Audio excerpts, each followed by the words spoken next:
사랑하는 우리 유부전원 믿음의 가정 여러분 안녕하십니까? 안녕하세요. 짧은 3일의 사경의 기간이지만 함께 믿음 안에서 이렇게 교제하고 또 사랑 안에서 함께 말씀을 나눌 수 있는 귀한 은혜를 주신 하나님께 감사를 드립니다. 오늘 재림성도 여정과 사명 마지막 시간으로 함께 말씀을 은혜를 나누길 원합니다.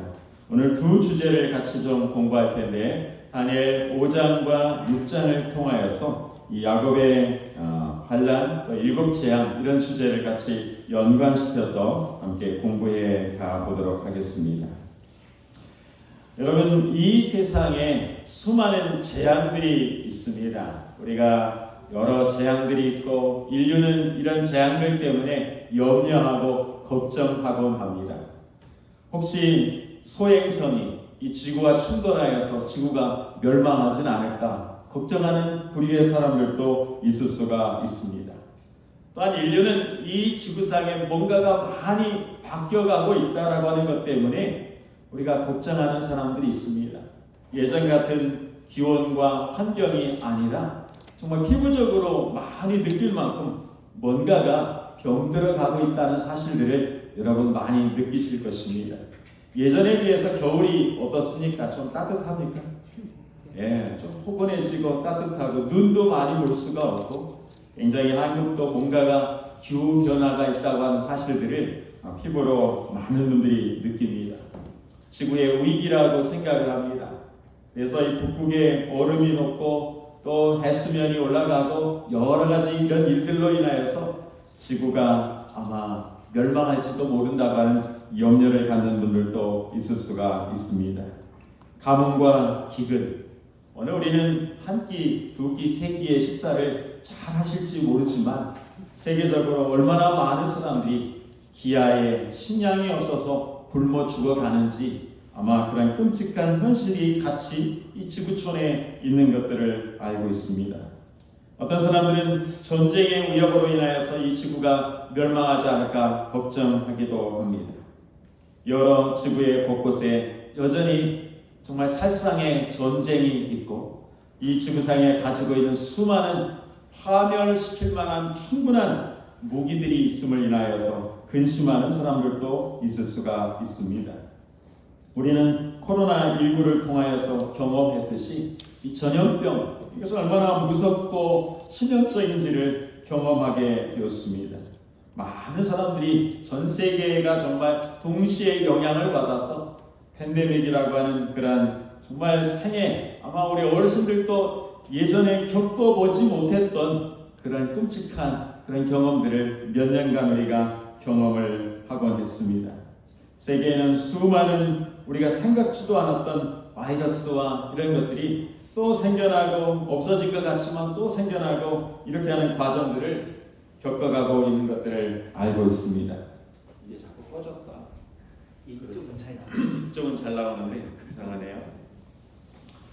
우리가 이런 현실 속에서 우리는 살아가고 있는 것입니다. 그래서 우리가 걱정합니다. 이런 우주적인 어떤 재앙이 있지는 않을까? 기후의 재앙, 전쟁, 이런 질병, 이런 것들로 이 지구가 정말 안전할까? 우리 세대에는 혹시 지나갈지 모르지만 다음 세대에는 어떨까? 우리가 이런 걱정들을 하곤 합니다. 그래서 어떤 사람들은 이런 것에서 어떻게 하면 살아남을까? 여러 가지 이 서점에 가면은 그런 책들이 참 많이 있습니다. 세상의 종말에서 살아남기, 지진에서 살아남기, 미세먼지에서 살아남기, 온갖 책들이 어떻게 하면 생존할 수 있을까? 떨어지는 엘리베이터에서는 어떻게 하면 살아남을까? 별 책들이 다 존재합니다. 근데 이런 것들은 이미 수많은 기후와 지진과 전쟁과 전염병과 가뭄과 이런 것들은 이미 예수님께서 다 예고하신 그런 재앙들에 속하는 것을 우리가 잘 알고 있습니다. 예수님은 마태복음 24장에서 세상의 끝에 갈수록 또 우리가 살아가는 매 일상 속에서 이러한 전쟁들과 지진과 기근과 가뭄과 전염병들이 있을 것을 말씀을 하셨습니다. 그러면서 이렇게 말씀하십니다. 마태복음 24장 6절에 난리와 난리 소문을 듣겠으나 너희는 삼가 두려워하지 말라. 이런 일이 있어야 하되 아직 끝은 아니랴.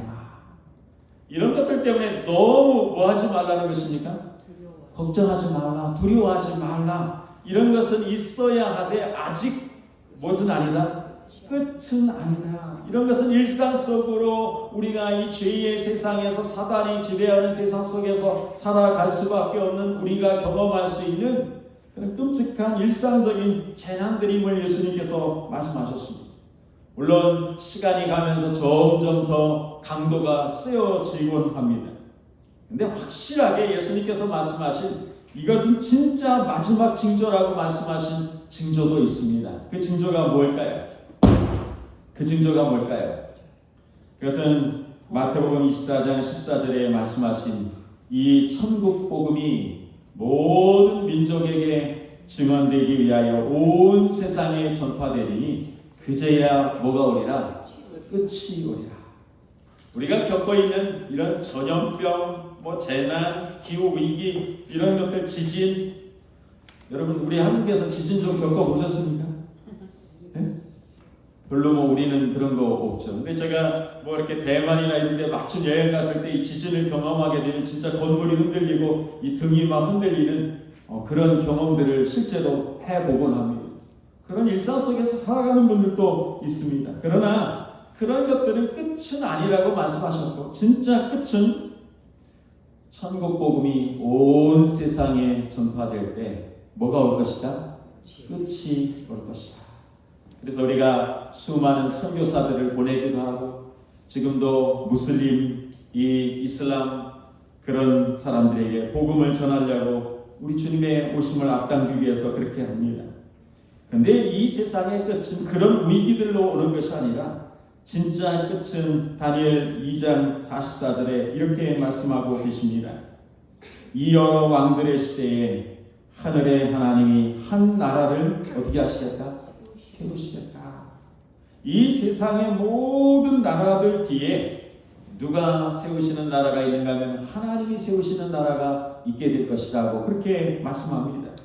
이것은 영원히 망하지도 아니할 것이요, 그 국권이 다른 백성에게로 돌아가지도 아니할 것이요, 도리어 이 모든 나라를 쳐서 멸망시키고 영원히 있을 것이라. 여기에 이 모든 나라를 쳐서 멸망시키고 영원히 있을 것이라. 이 모든 나라가 어느 나라입니까? 이 모든 나라가 어느 나라입니까? 아니 하늘나라를 하나님 멸망시키지는 않으십니다. 이 다니엘서 2장 44절에 말씀하신 이 모든 나라는 우리가 아는 대로 진흙 그 발끝으로 예상된 모든 나라, 이 땅에 존재하는 모든 국권을 가졌다고 하는 모든 나라를, 대한민국도 물론 포함이 될 것입니다. 다 멸망하고 누가 나라를 세우시는가? 영원히 멸망하지 아니하는 나라를 누가 세우시겠다? 하나님께서 세우시겠다. 그래서 이 지구의 가장 최후의 종말에 관한 예언은 단순한 지진, 가뭄 이런 정도가 아니라 이 지구 자체가 완전히 멸망하고 하나님께서 세우시는 나라가 세워지게 되는 것으로 이 지구 역사가 끝나게 될 것을 성경에는 예언해 놓으셨다라고 하는 것입니다. 그래서 그 일이 어떻게 이루어질지 우리는 너무 잘 알고 있습니다. 이 여러 왕들의 시대에 어떤 일이 이루어질까요? 예수님은 그렇게 하늘로 가는 천사들은 예수님의 올라가심을 보면서 이렇게 예고를 했습니다. 이 예수는 하늘로 가심을 본 그대로 어떻게 하시리라? 오시리라. 예수님께서 이 땅에 다시 오심으로 인하여서 이 지구의 전 역사는, 인류의 역사는 종료되고 하나님의 나라가 세워지는 것으로 끝나게 될 것을 말씀을 하십니다. 그럼 이 지구가 이제 다 모든 나라가 쳐서 없어지고 하나님 나라가 세워지기 위해서 하나님께서 어떻게 이 지구 역사의 마지막을 그렇게 처리하실 것인가? 성경에는 그 과정에 관해서 예언을 해 놓으셨습니다. 요한계시록 15장 1절입니다.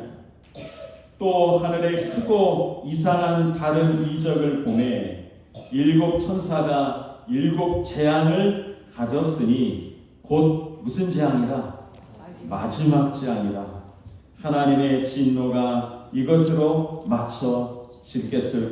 마치리로다라고 말씀하고 있습니다. 지금까지 있었던 재앙도 있지만은 여러 가지 재난도 있지만 그것은 끝이 아니라고 말씀하셨습니다. 그런데 하나님께서 7 천사가 7 재앙을 가졌는데 이것은 진짜 마지막 재앙이다 이렇게 말씀을 했습니다. 이 헬라 말로는 에스카토스, 진짜 끝, 모든 것에 진짜 종결되는 진짜 마지막 재앙이다 이렇게 말씀하신 것입니다. 이 땅에 내릴, 이 지구상에 내릴 진짜 마지막 재앙은 무엇일까 하는 것입니다. 우리 각시대의 대쟁투에는 이 재앙에 관해서 이렇게 기록했습니다. 대쟁투 629쪽에 이것은 과거에 없었던 가장 두려운 재앙이 될 것이다.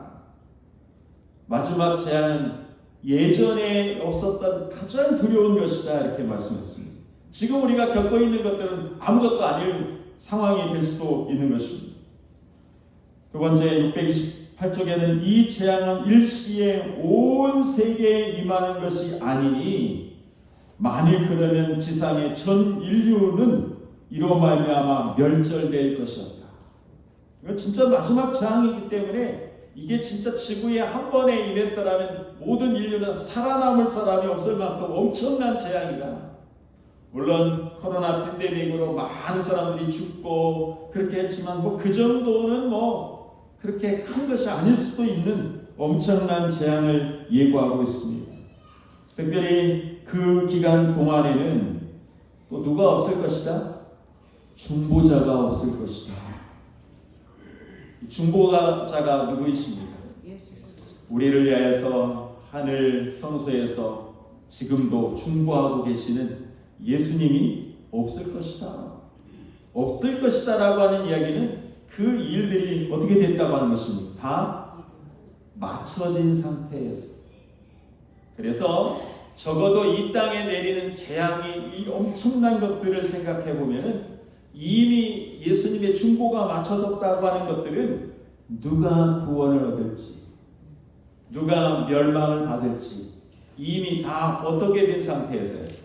결정이 된 상태에서 마지막 7가지 재앙들이 내려진다고 하는 것입니다. 이 은혜신의 말씀을 좀 몇 가지 더 보겠습니다. 가래뽑은 기별 상권 426조 엄숙한 사건들이 곧 일어날 것이다. 하이프에는 그 당시에도 곧 일어날 것이다 이렇게 말씀했어요. 나팔이 차례로 불려질 것이고 대접이 하나씩 차례로 땅의 거민들에게 쏟아질 것이다. 목사에게 보낸 권면 191쪽입니다. 자비의 천사는 미구의 세상에서 떠나갈 것이며 마지막 7 재앙이 쏟아질 것이다. 하나님의 진노의 분출이 곧 있게 될 것이다. 그리고 하나님이 범법자들을 형벌하실 때는 끝을 볼 때까지 한순간도 쉬지 않으실 것이다. 굉장히 엄청난 말씀이에요. 그냥 대충 이렇게 하다 끝내는 것이 아니라 끝을 볼 때까지 확실하게 재앙이 분명히 내린다 이렇게 말씀을 했습니다. 그래서 이 세상에 내릴 최후의 성경에 예고된 재앙은 그냥 지금 보통 겪고 하는 그 정도가 아니라 완전히 끝을 볼 때까지 내리는 하나님의 마지막 재앙이라고 성경에 예언을 하고 있습니다. 그럼 언제 이 종말적 재앙이 내릴까? 성경에 있는 말씀을 우리가 공부하니까 사경이니까 그대로 좀 살펴보도록 하겠습니다. 계시록 15장 7절 8절입니다. 네 생물 중에 하나가 세세에 계신 하나님의 진노를 가득히 담은 금대접 7을 그 7 천사에게 주니 하나님의 영광과 능력을 인하여 성전의 연기가 가득 차게 되매 7 천사의 7 재앙이 마치기까지는 성전에 능히 들어갈 자가 없더라. 이 마지막 7 재앙에 관해서 요한계시록은 예고를 하면서 그 성전의 연기가 어떻게 되면은 이 재앙이 내린다고요? 가득 차게 돼요. 우리가 오늘 예배드리는 이 교회에 과거 같으면 여기가 성전이라면 이 성전에는 항상 뭐가 피어져 올라갔는가 하면 뭐가요? 향이 이렇게 피어져 올라갔습니다. 근데 이 향이 성전에 가득 차게 되면은, 연기가 가득 차게 되면은 이제 이 재앙이 내린다라고 이렇게 표현을 하고 있습니다. 그러면 이 성전에 연기가 가득 차는 것은 과거에 이스라엘 이 성소 제도 속에서 무엇을 의미했는가 생각해 보지 않을 수가 없습니다. 같은 요한계시록 5장 8절입니다. 책을 취하심에 네 생물과 24장로들이 어린 양 앞에 엎드려 각각 검은 고와 향이 가득한 금대접을 가졌으니 이 향은 성도의 기도들이라. 이 향은, 연기는, 성전에서 피어지는 그 향은 성도들의 무엇이라고 했습니까? 기도라고 했습니다. 기도가 가득 찼다. 연기가 가득 찼다. 더 이상 뭐가 없는 것입니까? 중보하는, 기도가 들어갈 수 없는, 다른 표현으로 얘기하면 모든 예수님의 중보하는 일들이 어떻게 됐을 때 다 맞춰졌을 때, 더 이상 회개하고 또 감사하고 하는 그 기도조차도 모든 중보의 기도가 다 맞춰졌을 때, 의로운 사람은 그대로 의롭고 불의한 사람은 그대로 불의하고, 그 모든 결정, 인류의 운명의 모든 결정이 다 맞춰졌을 때 뭐가 내리는가 하면 7 재앙이 내리는 것입니다. 그래서 이 각시대의 대쟁투 614쪽에는 이렇게 기록합니다. 주님께서 성소를 떠나실 때 이 땅의 거민들에게는 암흑이 덮인다.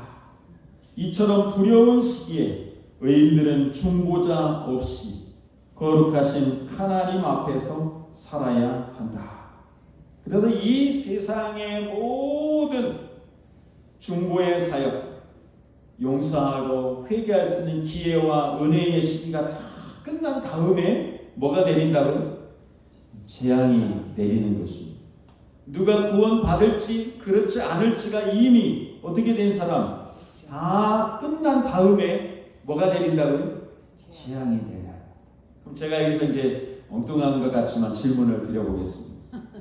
제가 들으니까 우리 조 집사님이라고 하시고, 제가 얼핏 소문을 들으니까 유구전원교회 조순이라고 그렇게 소문이 나셨다고 제가 어저께 어떻게 또 들었습니다. 노래를 참 잘하신다고요. 내가 재앙을 혹시 받을까 걱정하는 사람이 있다면 걱정할 필요가 없습니다. 내가 구원받은 하나님의 의의 자녀로 다 됐다면 그 두려워할 필요가 있을까 없을까요, 집사님? 없어요. 그건 누구한테 내리는 거니까? 저한테. 아니, 의로운 사람과 불의한 사람이 다 어떻게 된 다음에? 갈린 다음에. 그럼 우리가 예수님 안에서 구원을 확신하고 있다면, 그러니까 그거 두려워할 이유가 있어요, 없어요? 없어요. 없어요. 아멘. 그것은 누구에게 내리는 것이기 때문에? 악인에게 내리는 것입니다.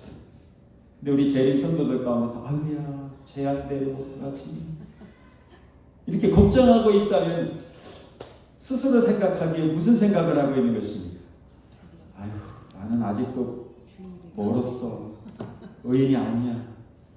나는 구원받기는 아직도 부족해. 아마 이런 좀 우리가 흔들리고 있는 믿음이 아닌가, 그런 생각을 얼핏 해보게 되었습니다. 더 먼저 넘어가 보겠습니다. 그 재앙이 뭘까요? 이 계시록 16장에는 그 재앙들에 관해서 소개합니다. 첫 번째는 독한 종기 재앙이 내립니다. 근데 여기에도 보십시오. 누구에게 내리는가 하면 짐승의 표를 받은 사람과 우상에게 뭐하는 사람들? 경배하는 사람들. 그 대상이 명확하게 표시가 되어 있습니다. 둘째와 셋째는 피재앙입니다. 바다와 또 강과 모든 근원의 것들이 다 뭐가 된다? 피가 된다. 이렇게 했습니다. 넷째 재앙은 해가 뜨거워져서 사람들을 태우게 되는 엄청난 그런 재앙에 관해서 말씀합니다. 다섯째 재앙입니다. 요한계시록 16장 10절에 바로 짐승의 보좌의 그 대접을 7 천사가 하나씩 가지고 있다고 했죠. 그래서 이번 소돔에 그 나라가 어두워지며 사람들이 아파서 자기 혀를 깨물고 암흑으로 말미암은 재앙이 있습니다. 여섯째 재앙입니다. 유브라데 강물이 마르는 재앙입니다. 여섯째가 그 대접을 큰 강 유브라데의 쏟음에 강물이 말라서 동방에서 오는 왕들의 길이 예비되다. 일곱째 재앙입니다. 큰 우박의 재앙이 있습니다. 얼마나 큰지 그 한 달란트나 되는 큰 우박이 이 땅에 내리게 됩니다. 근데 중요한 것은 여기에 그 대상자가 누구인가? 분명히 짐승의 표를 받고 우상에게 경배하는 사람들, 그리고 하나님께서 그 모든 것들을 심판하셨을 때에는 참되시고 의로우시다고 그렇게 판단하고 있습니다. 어제 저에게 말씀드렸습니다. 하나님께서 여전히 이 세상의 마지막 때 시련을 통하여서 까부르시는 체질을 하고 계시는데 분명히 알곡은 하나도 땅에 떨어지지 어떻게 해요? 않는다. 하나님의 심판은 의로우시다고 말씀하고 있습니다. 그래서 이 마지막 세상에 내리는 재앙은 끝까지 기회가 주어지고 은혜의 시간이 주어졌음에도 불구하고 하나님을 참남되게 거역하는 사람들에게 마지막 재앙이 어떻게 쏟아진다고 하는 것입니다. 그렇다면 진짜 하나님을 사랑하고 믿음으로 살아가는 사람들에게는 이것이 두려워할 일입니까? 두려워하지 않을 일입니까? 두려워하지 않을 일입니다. 우리는 재림을 기다리는 것만큼 어쩌면 그렇게 좀 환영하기는 그렇다 하더라도 우리가 두려워할 이유가 전혀 없습니다. 근데 이런 것들이 도대체 왜 내리는가, 어떤 성격을 가지고 있는가 하는 것들을 우리는 생각하지 않을 수가 없습니다. 왜 바다가 피가 되고요, 짐승의 보좌에 암흑이 내리고, 도대체 이런 것들이 뭘 의미할까? 왜 이런 것들이 내린다고 하는 것일까? 도대체 하나님은 저런 일들을 통하여서 무엇을 하시려고 저런 것들을 내리시는가? 그냥 내린다고 하는 것만 이해하면 되는 것이 아니라 왜 저렇게 하실까? 우리는 그것을 분명히 이유를 알아야 된다고 생각을 합니다. 그런데 여기에 다니엘서와 연관시킬 굉장히 중요한 재앙이 있습니다. 여섯째 재앙입니다. 여섯째가 그 대접을 큰 강 어디다 쏟았다고요? 유브라데 강에 쏟음에 강물이 말라서 동방에서 오는 왕들의 길이 예비되라. 왜 도대체 이 여섯째 재앙이 유브라데 강물에다가 대접을 쏟을까? 그리고 그 강물이 왜 마를까? 이 사건들이 도대체 어떤 의미를 가지고 있을까 하는 것입니다. 근데 이 유브라데 강물이 마르고 동방에서 왕이 오는 이 장면은 어느 장면과 연결이 분명히 되어 있는가 하면 다니엘서 5장과 연결이 되어 있습니다. 여러분, 다니엘서 5장에 마지막 바벨론의 밤에 관해서 소개를 하고 있습니다. 메데 페르시아 군사들이 어디를 침략했는가 하면 바벨론 도성을 침략을 했습니다. 기원전 538년입니다. 메데 페르시아의 대군이 바벨론을 둘러쌌을 때 여러분 아시는 대로 바벨론 그 궁전 안에서 어떤 일이 있었는지 여러분 성경에 너무나 많이 아시고 계십니다. 바로 벨사살이라고 하는 왕이 귀족 1000명을 위하여 잔치를 베풀었습니다. 그리고 그 1000명 앞에서 술을 마시게 됩니다. 근데 이 왕은 술을 마실 때 그냥 마시지 않고 술에 취하여서 그랬는지 모르지만 느부갓네살 왕이 저 예루살렘 성전에서 가져온 금은 그릇들을 가져다가 거기다가 술을 따라서 마시려고 했습니다.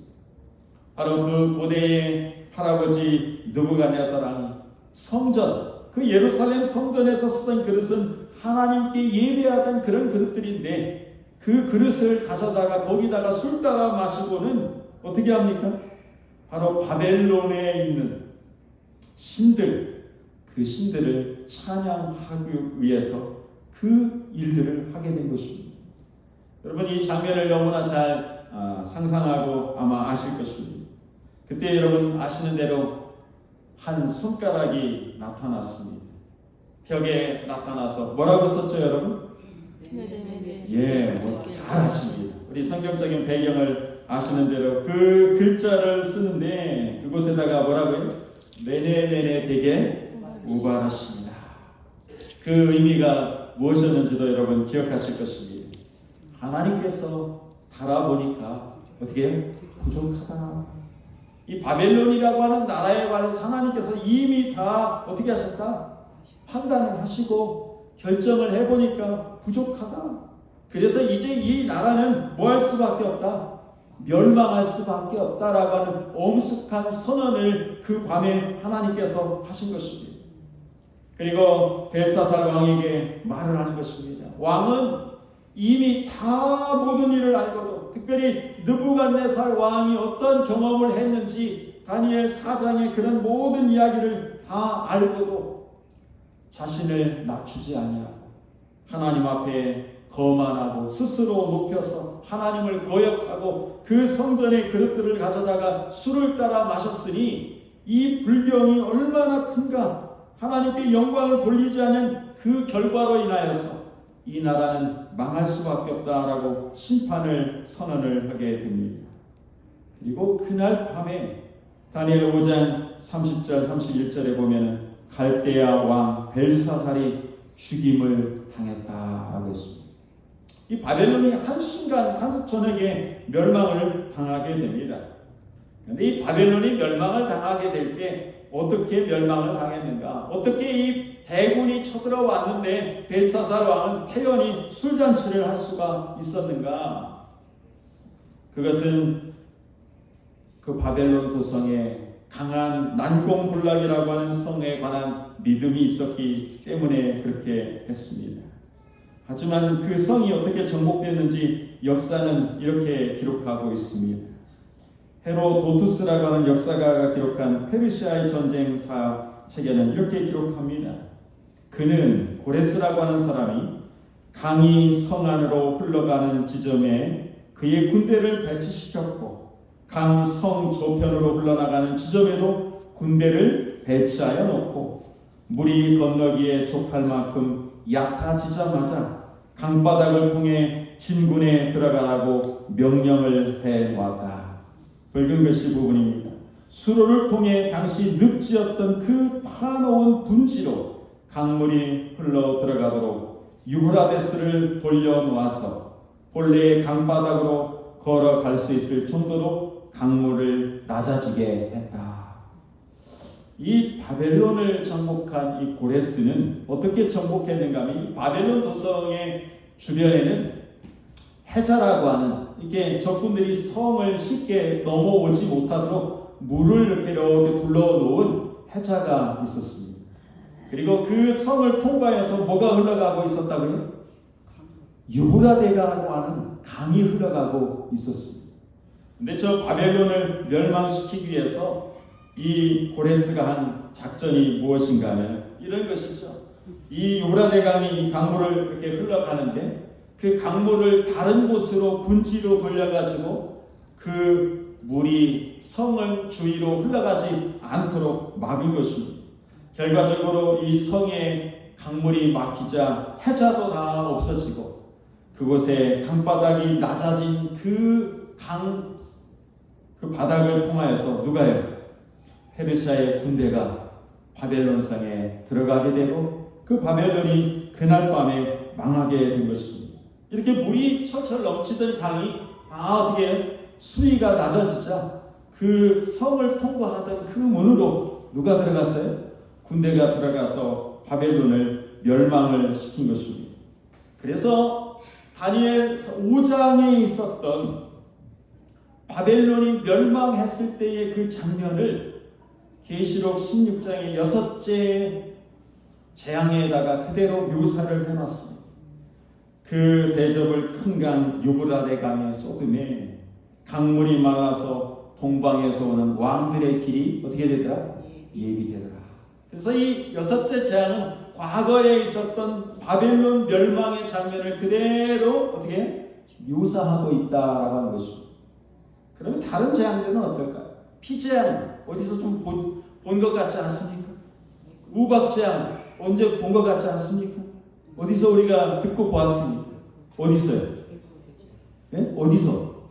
이스라엘 백성이 애굽에 자신 있게 크게. 네, 멸재앙이죠. 네, 애굽에 모세가 백성들을 구출해 내기 위해서 하나님께서 모세와 아론을 보내셔서 나일강을 어떻게 만드셨어요? 피가 되게 만드셨어요. 이스라엘 백성들을 하나님께서 구출해내기 위해서 10가지 재앙이 과거에 애굽에 내린 것입니다. 그리고 그들은 홍해 바다를 건넜습니다. 애굽의 모든 군대는 그 홍해 바닷물에 다 어떻게 잠겨서 추적해오는 바로의 군대는 다 죽임을 당했습니다. 그들은 홍해 바다를 건넌 다음에 구원의 감격의 노래를 불렀습니다. 모세가 미리암이 하나님께서 우리를 이렇게 구원하셨다. 얼마나 그들은 감격스러운 노래를 불렀겠습니까? 그런데 구원받은 하나님의 백성들, 참 하나님의 백성들도 구원의 노래를 부르는데 무슨 노래를 부르는지 아십니까? 여러분 요한계시록 15장 2절 3절에 보면 이런 노래를 부릅니다. 또 내가 보니 불이 섞인 유리바다 같은 것이 있고 짐승과 그의 우상과 그의 이름의 수를 이기고 벗어난 자들이 유리바닷가에 서서 하나님의 검은 볼을 가지고 하나님의 종 모세의 노래 어린 양의 노래를 불러 이르되 주 하나님 곧 전능하신 이시여 하시는 일이 크고 놀라우시도다. 만국의 왕이시여 주의 길이 의롭고 참되시도다. 구원받은 이스라엘 미래의 우리 참 구원받은 백성들이 무슨 노래를 부르는가 하면 똑같은 노래를 부르는데 하나님의 종 모세의 노래를 부른다는 것입니다. 자, 왜 그렇게 부를 수밖에 없었을까? 하나님께서 우리를 구원하셨구나. 하나님이 우리를 구원하실 것입니다. 그러면은 우리가 여기서 생각해 보자는 것입니다. 애굽에 내렸던 10가지 재앙이 있습니다. 여러분 아시는 대로 피, 개구리, 이, 파리, 악질, 악성 종기, 우박, 메뚜기, 흑암, 장자 죽는 이런 재앙이 애굽의 10가지 재앙이 되겠습니다. 근데 마지막 7 재앙이 있습니다. 종기, 바다와 강물의 근원이 다 피가 되고 해가 태움을 받고 질병과 흑암이 있고 유브라데 강물이 마르고 지진과 우박이 내리는데 과거의 애국과 7 재앙이 겹치는 것이 있습니다. 뭐가 겹칠까요? 제가 좀 도표로 정리했는데 이렇게 여러 가지가 겹칩니다. 과거에 애굽에 내렸던 재앙, 마지막 7 재앙이 겹쳐지죠. 그러면 우리가 좀 생각을 해보게 됩니다. 과거에 하나님께서 애굽에 왜 재앙을 내리셨습니까? 이유가 뭐였죠? 왜 내리셨어요? 뭐 하시나? 왜 내리셨어요?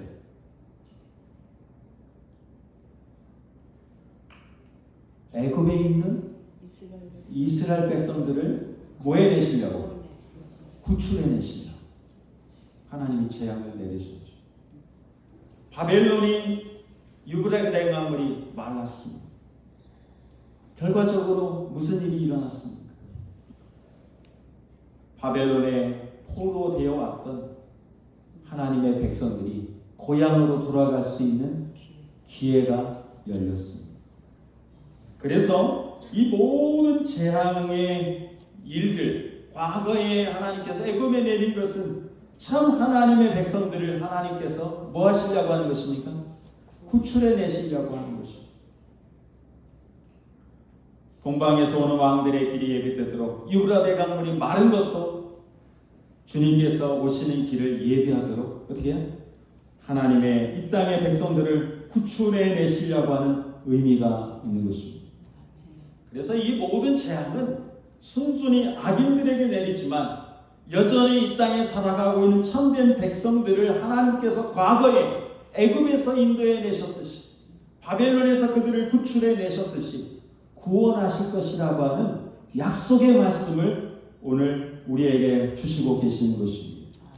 그렇기 때문에 이 재앙은 오면 안 돼 이렇게 할 것이 아니라 어떻게 해야 돼요? 이제는 우리를 구출하기 위해서 하나님께서 개입하셔서 우리를 확실하게 인도하시겠다고 하는 약속이구나라고 하는 것들을 여러분 꼭 기억하시게 되기를 간절히 바랍니다. 그런데 아무나 그것을 환영할 수는 없습니다. 계시록 16장 15절에 이렇게 말씀합니다. 보라, 내가 도적같이 오리니 누구든지 깨어 자기 옷을 지켜 벌거벗고 다니지 아니하며 자기의 부끄러움을 보이지 아니하는 자가 뭐가 있도다? 복이 있도다. 주님은 마태복음에도 말씀하십니다. 그러므로 어떻게 하고 있으라? 깨어 있으라. 준비하고 있으라. 어느 날에 주님이 올지 모르기 때문에 항상 준비하고 있으라. 오늘 우리가 참된 하나님의 자녀들이라면 두려워할 이유가 없이 우리는 애굽에서 하셨던 것처럼 바벨론에서 하나님께서 백성들을 구원하셨던 것처럼 분명히 하실 것이기 때문에 하나님의 자녀들로 구원받도록 준비되도록 날마다 깨어있으라고 하는 이 말씀을 염두에 두면서 주의 오심을 기다리고 구원을 기다리면서 신실하게 하나님 앞에 살게 되시기를 간절히 바랍니다. 그런데 사탄은 이 백성들을 쉽게 내어줄까요? 안 내어줄까요? 쉽게 내어주지 않습니다. 다니엘 6장의 사건들은 오늘 우리가 또 한번 겪어야 될 마지막 큰 환난과 시험의 통과에 관해서 말씀하고 있습니다. 이제 바벨론이 멸망했습니다. 당연히 고향으로 돌아갈 줄 알았습니다. 그러나 끝까지 사탄은 그렇게 하지 않습니다. 어떻게 할까? 이 다니엘은 6장 28절에 제가 첫날 말씀드렸습니다. 이 다니엘이 다리오 왕의 시대와 고레스 왕의 시대에 뭐 했더라? 형통했더라. 이 고레스는 기름 부음 받은 자라고 했습니다. 그리스도의 시대에도 메시아의 시대에도 이 다니엘이 형통했는데 그냥 형통한 것이 아니라 큰 시험을 통해서 이 다니엘이 왜 구원받을 수밖에 없었는지를 모든 사람 앞에 명명백백하게 드러내는 엄청난 사건이 지난 후에 그가 진짜 더 높아지는 경험을 하게 됨을 볼 수가 있습니다. 여러분, 다니엘은 다리오 왕, 메데 페르시아 왕의 시대에 특별한 직임을 받게 됩니다. 다니엘 6장에 여러분 내용이 거기에 포함되어 있습니다. 다니엘은 마음이 민첩하여서 총리들과 고관들 위에 뛰어남으로 바로 다리오 왕은 이 다니엘을 세워서 모든 총리들보다 가장 으뜸의 자리에 세우기를 원했습니다. 그래서 오늘날 우리 국회에서 하는 방식대로 이 다니엘을 데려다가 인사청문회를 했던 것 같습니다. 여기에 다니엘 6장 4절에 보니까 이에 총리들과 고관들이 국사에 대하여 다니엘을 고발할 근거를 찾고자 하였으나 아무 근거, 아무 허물도 찾지 못하였으니 이는 그가 충성되어 아무 그릇함도 없고 아무 허물도 없음이었더라. 여러분, 털어서 말이죠. 먼지 안 나오는 사람이 있을까요? 우리나라도 특별한 고위공직에 나가기 위해서는 인사청문회를 합니다. 공직 후보자가 있고요. 아마 본인도 수락했기 때문에 아마 그런 그 인사청문회 자리에 나갈 것이라고 생각을 합니다. 많은 사람들이 통과도 됐지만 어떤 사람들은 차라리 저 자리에 안 나왔었더라면 덜 창피를 당했을 텐데 생각할 만큼 오히려 창피만 많이 당하고 그 사람 그렇게 안 봤는데 참 이렇게 오히려 지탄을 받으면서 오히려 씁쓸하게 퇴장하는 사람들이 있습니까? 없습니까? 있어요. 종종 있는 것입니다. 근데 다니엘을 인사청문회를 했습니다. 어떤 비리가 있었는가? 있었어요? 없었어요? 청렴하고 너무나 깨끗한 것입니다. 정말 철저한 인사 검증을 통해서 그가 받은 평가의 결론은 너무나 깨끗하다는 것입니다. 충성되어 아무 허물도 없는 부패가 없는 청렴한 그런 관리였다고 하는 것이 드러나게 되었습니다. 인격적으로 신뢰할 만한 사람이고 자기 일에 무능하지 않고 비리가 없고 그렇게 이 다니엘은 완전한 모습으로 바벨론 속에서 자신의 모습을 지금까지 성장시켜 왔던 것입니다. 우리 교육책에는 이런 내용을 썼습니다. 다니엘의 역사는 하나님께 자신을 드리고 전심으로 그분의 목적을 성취하고자 힘쓰는 사람들에 대하여 그분께서 행하시는 일이 무엇인지를 설명하는 신뢰이다. 인류의 가장 큰 결핍은 인물의 부족이다. 우리 이 시대에 인물이 부족한데 이 다니엘이 샘플이라는 것입니다. 그러면서 그 인물이란 어떤 사람이냐? 그 인물이란 매매되지 않는 사람, 심령이 진실하고 정직한 사람, 죄가 없다는 것이 아니라 죄를 죄라고 부르기를 두려워하지 않는 사람, 마치 나침반의 바늘이 틀림없이 남북을 가리키듯이 양심이 그 의무에 충실한 사람, 비록 하늘이 무너질지라도 옳은 일을 위해서 굳게 서는 그런 사람들이다. 근데 다니엘이 그런 사람이었다고 말씀을 하고 있는 것입니다. 우리 모두가 알고 지켜보는 모든 사람들이 진실하고 그 재림교회는 참 양심에 바르고 죄를 죄다하고 부르기를 두려워하지 않고 정말 의로운 사람이다. 그렇게 평가될 수 있는 사람들이 되어야 되는데 그게 다니엘이 우리의 모본이고 이 시대에 그런 인물이 부족하다고 주님께서 말씀을 하시고 계십니다. 그런데 이런 품성은 그냥 되는 것일까요? 이어서 말씀은 이어집니다. 이런 품성은 우연히 형성되는 것이 아니다. 이것은 하나님의 무슨 특별한 은혜나 천군으로 되는 것도 아니다. 고상한 품성은 극기와 저급한 성품을 버리고 고매한 성품을 가지려고 노력한 결과 곧 하나님과 사람에게 사랑의 봉사를 하기 위해 자아를 내어 맡기는 자기 수련의 결과이다. 이런 품성이 그냥 되는 것이 결코 아니라고 하는 것입니다. 이런 사람이 되는 것이 결코 우연한 일이 아니라고 하는 것입니다. 다니엘이 그냥 흠이 없었던 것이 결코 노력 없는 그런 결과가 아니라고 하는 것입니다. 그러면서 우리가 이런 품성을 갖도록 우리에게 요청하고 있습니다. 오늘날 이 세상에 자녀 교육할 때 어떻게 양육합니까? 그저 너 혼자 잘 먹고 잘 살고 부자 되고 평안하고 행복하게 살기를 기대해서 가르친다면 결코 다니엘 같은 사람이 될 수가 없습니다. 어떻게 가르쳐야 될까요? 네가 훌륭하게 되고 좋은 사람이 되는 것은 너 혼자 잘 살기 위한 것이 결코 아니다. 너의 배움과 학문과 경험과 모든 것들을 통해서 다른 사람들에게 뭐하기 위해서요? 봉사하기 위해서 내가 살아야 된다. 이렇게 가르쳐야 되는 것입니다. 공직 청문회에 나온 사람들을 보면 다 다른 사람들을 위해서 산 것이 아니라 누구만을 위해서 산 결과로 인해서 다 낙마를 합니까? 자기의 이익과 이기심과 자신과 자기 자신의 자녀들 그 모든 것이 자기에게 다 집중이 되어 있는 것입니다. 만약 그들이 다른 사람을 위해서 사회와 국가와 여러 공동체를 위해서 헌신했다면 오히려 칭찬받고 다 공직에 나아갈 수 있었을 것입니다. 다니엘은 그런 사람이었는데 그는 철저하게 봉사와 헌신을 위해서 자기를 그렇게 살았기 때문에 그랬다고 한 것입니다. 그래서 이 다니엘은 인간적으로 다 털어봤더니 뭐가 안 나왔어요? 먼지가 안 나왔어요.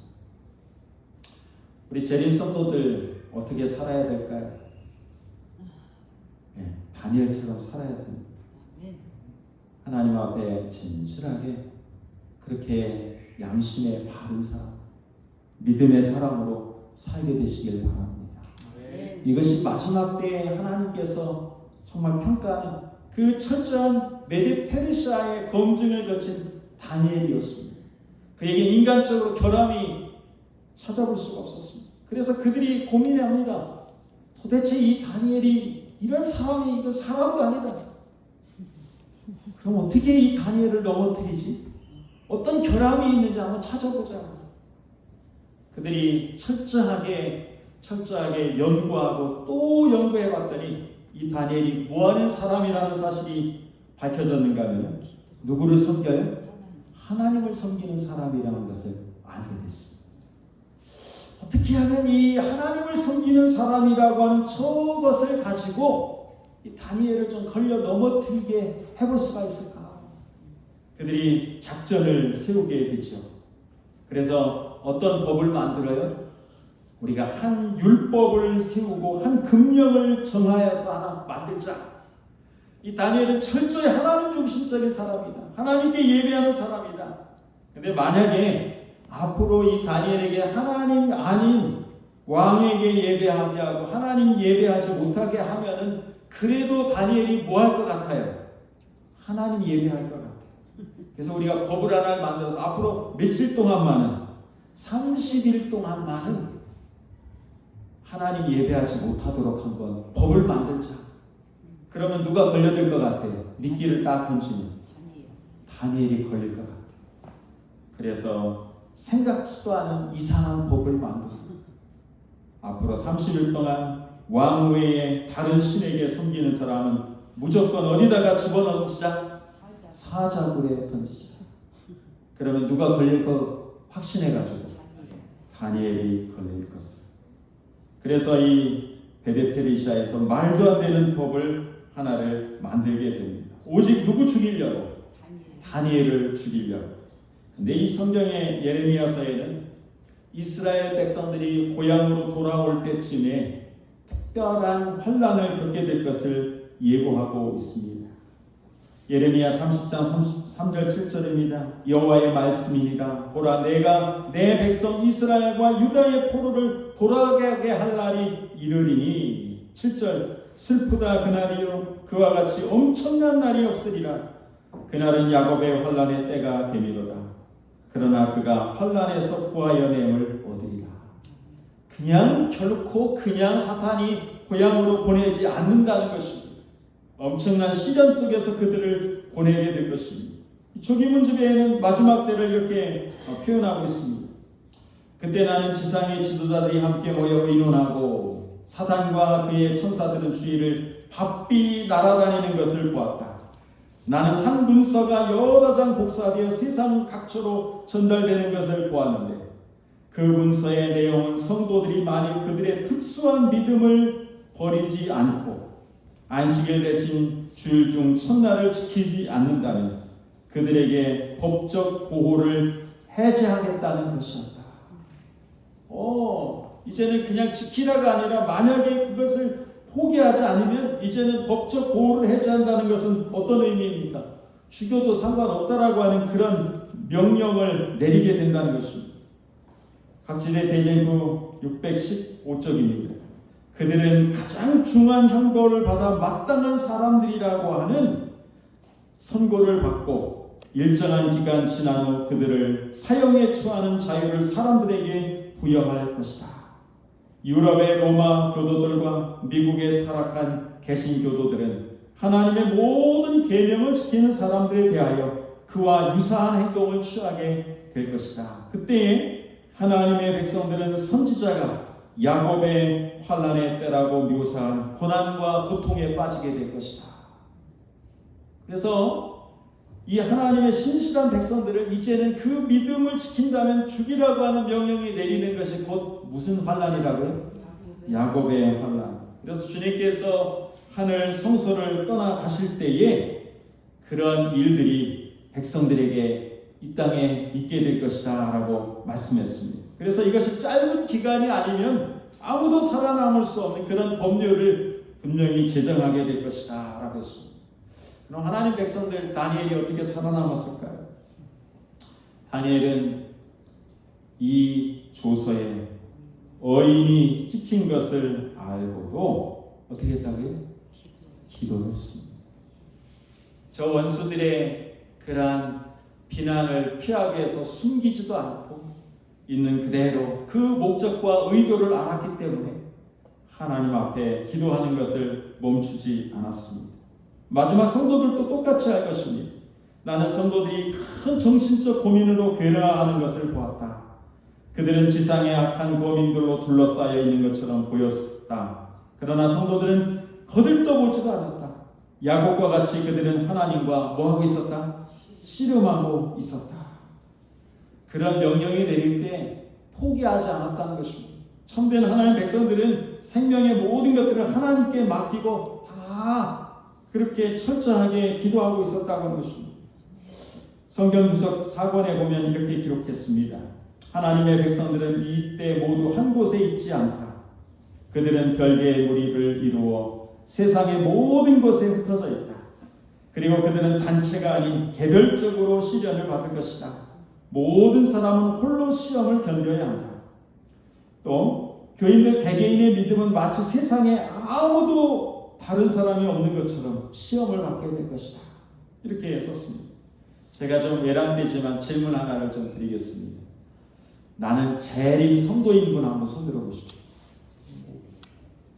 왜 못 드실 수 있잖아요. 우리 재림 성도 아닙니까? 네, 재림 성도 한번 손 들어보세요. 우리 집사님 재림 성도 아니시네? 오케이, 다 재림 성도 오케이. 나는 재림 성자다.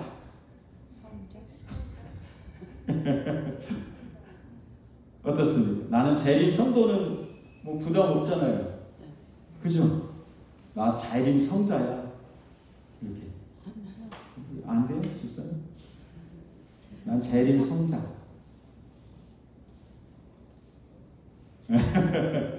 자, 성도는 무리라고 했습니다. 무리도죠. 성자는 한 사람 한 사람 개별적으로 봐요. 우리가 그냥 그런 생각을 합니다. 아이고, 성도 무리 중에 하나는 낄 수 있을 것 같은데 나 혼자를 놓고 보면 성자는 아닌 것 같아. 이렇게 생각할 수 있죠. 그러나 마지막 이 야곱의 환난과 마지막 최후의 시험은 무리들이 무리 때문에 같이 일하고 하는 것이잖아요. 그때는 우리 개별 개인적으로 얼마나 확고한 믿음을 가졌는지 개인적으로 시험을 받는다는 것입니다. 비록 내 자녀가 있어도 그 자녀의 믿음대로인 것입니다. 내 옆에 사랑하는 아내가 있게 있어도 그 아내의 믿음과 나의 믿음은 같지 않은 것입니다. 개별적인 것입니다. 우리 가족들이 함께 있어도 지금은 같이 신앙해도 그때 최후의 물론 마지막 구원과 모든 것들을 판단하시는 하나님 앞에도 우리가 다 개별적으로 서는 것입니다. 우리가 홀로 믿음으로 설 수 있는 그런 성도가 되어야 합니다.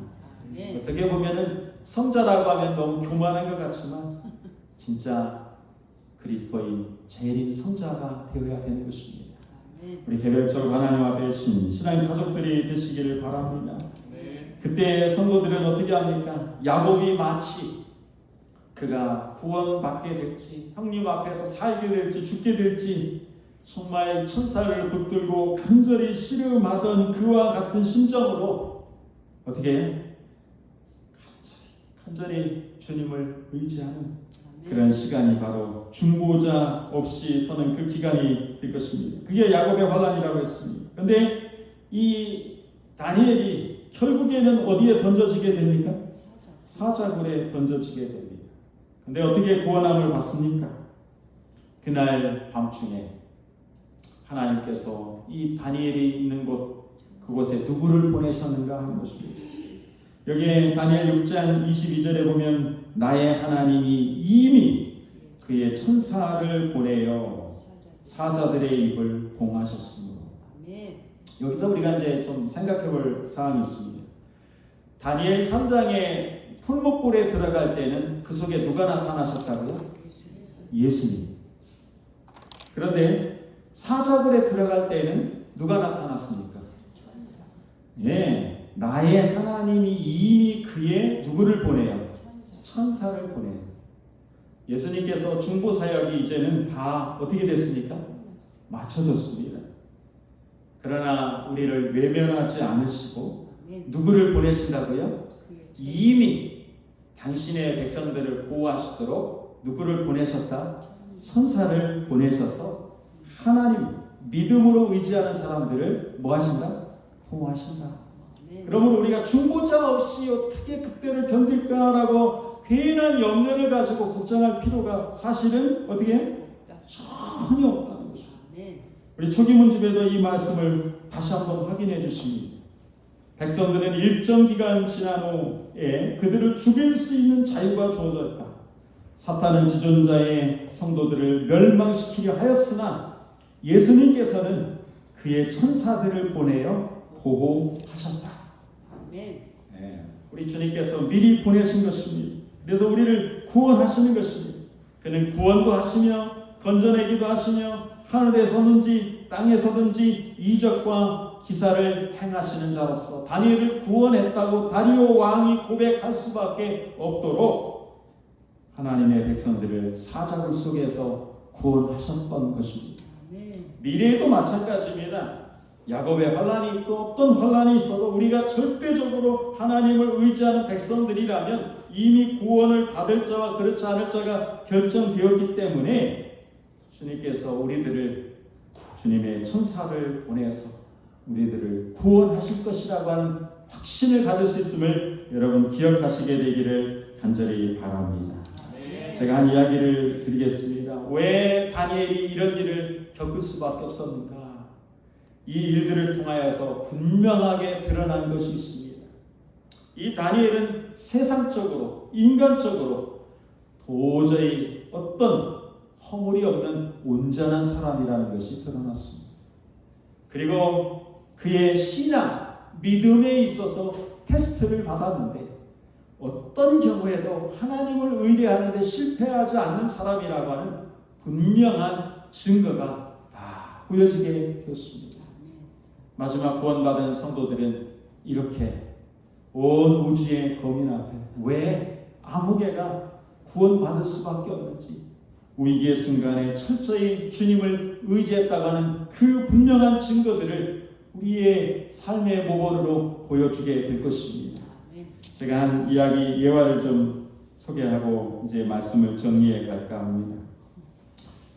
제가 오래전에 한 전도에 관한 책을 하나를 샀더니 그 속에 이렇게 재미난 예화가 하나가 있었습니다. 어느 날 한 청년이 있었습니다. 아주 도시가 굉장히 경제적으로 어려워가지고 직장을 잡을 수가 없었습니다.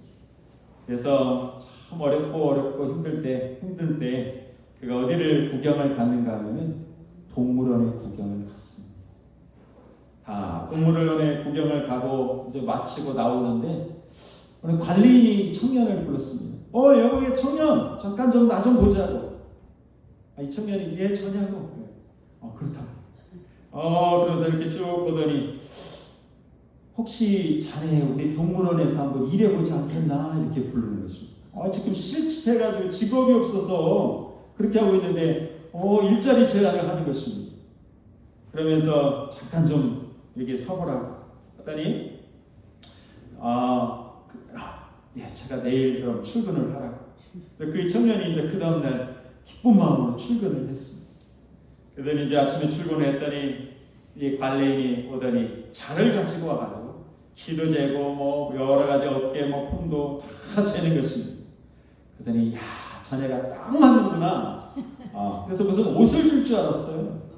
그래서 이제 보따리를 하나를 가지고 오더니 자 이 옷을 입어보게. 그래가지고 그 옷을 다 펼쳐보니까 거기에 무슨 옷이 나왔는가 하면 고릴라 가죽 옷이 나왔어요. 그러면서 이것을 한번 입어보라고 한 것입니다. 아니 왜요? 사실은 우리 동물원에 고릴라 한 마리가 있었는데 죽었어.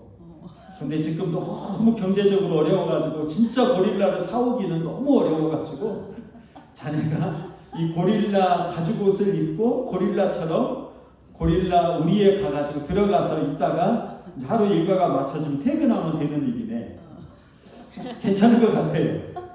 그래서 그 고릴라 옷을 딱 입고 고릴라가 어떻게 걷든지 어떻게 관객들이 뭐 음식을 던져주면 받아 먹는지 이렇게 좀 훈련을 받게 되었습니다. 그리고 이제 드디어 고릴라 우리 속에 들어간 것입니다. 그곳에 갔더니 이제 소문이 났어요. 야 우리 동물원에 이번에 고릴라가 다시 왔대. 사람들이 이 고릴라를 구경하러 많이 왔습니다. 이번에 온 고릴라는 머리가 참 좋대.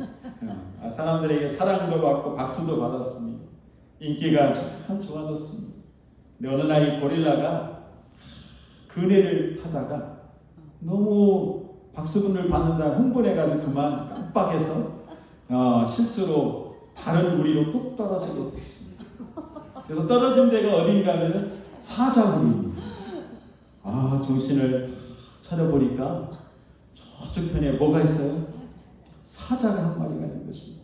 이 청년이 본적 정신이 들었어요. 이 그림은 제가 이 챗GPT한테 상황을 해가지고 한번 그려봐라 이렇게 그 인공지능이 그려준 그림입니다. 근데 저쪽에 보니까 사자가 이렇게 있는데 우리가 진짜 고릴라라면 어떻게 해야 돼요? 뭐 고릴라처럼 어떻게 해야 되는데 이 청년이 그럴 정신이 없어요. 어떻게 했을 것 같습니까? 사람 살려! 그랬더니 저쪽에 웅크리고 있던 사자가 벌떡 일어났어. 점점 다가오는 것입니다. 이 청년은 죽었구나 싶어가지고 더 큰 소리로 어떻게 해요? 사람 살려! 이렇게 외쳤어요. 근데 가까이 온 사자가 한마디 했습니다. 야 조용해라 들킨다. 그 사자도 가짜였어요.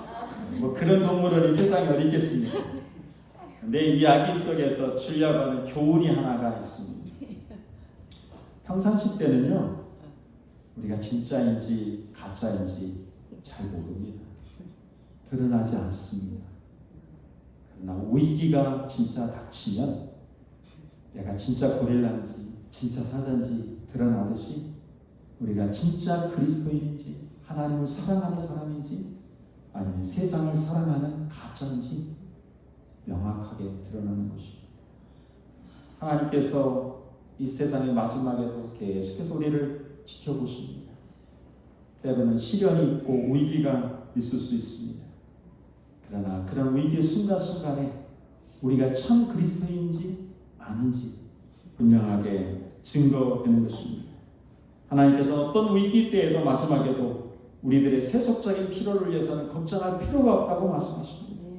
하나님께서 우리를 위해서 다 준비해 주시고 그때에는 전적으로 하나님을 의지할 때이고 하나님께서 우리의 모든 것들을 부양해 주실 것이라고 말씀하십니다. 마지막 때에는 우리가 뭐 물을 어디다 준비해 놓고 먹을 것을 준비해 놓고 뭐 그럴 이유가 전혀 없다고 말씀하십니다. 그것은 그 옛날에 하나님께서 까마귀를 통하여서 선지자를 먹였듯이 하나님께서 다 공급하실 것이다 라고 말씀을 하십니다. 우리 어린아이를 둔 부모들에게는 말씀합니다. 우리 아이들 때문에 너무 걱정하지 말아라. 하나님은 조건 없이 막 이렇게 치유하시는 분으로서 하나님께서는 우리 아이들이 연약하면 미리 잠재우셨다가 잠깐 후에 다시금 그들을 안아볼 수 있도록 어떻게 해요? 그렇게 그들을 잠재우신다고 말씀하십니다. 또 노인 어른들에게도 동일하게 말씀하십니다. 그 시련이 너무 어렵고 견디기 어렵다면은 어떻게 해요? 주님께서 잠깐 잠재우신다고 말씀하십니다. 그래서 우리가 그 환난을 통과하는 사람들, 아이들도 미리 잠재우고 연약한 사람들도 하나님께서 미리 잠재우시고 그래서 적어도 야곱의 환난을 통과하는 사람들은 능히 감당할 수 있는 사람들을 하나님께서 그 경험을 겪게 하시고 그들은 죽지 않고 죽음을 맛보지 않고 살아서 하나님을 맞이하게 된 그런 성도들이라고 말씀하고 있는 것입니다. 다니엘 6장은 이렇게 결론을 짓습니다. 이 다니엘이 다리오 왕의 시대와 바사 사람 고레스 왕의 시대에 형통하였더라. 바벨론으로 포로되어 끌려온 백성들이 그리스도를 예표하는 고레스 시대에 형통했던 것입니다.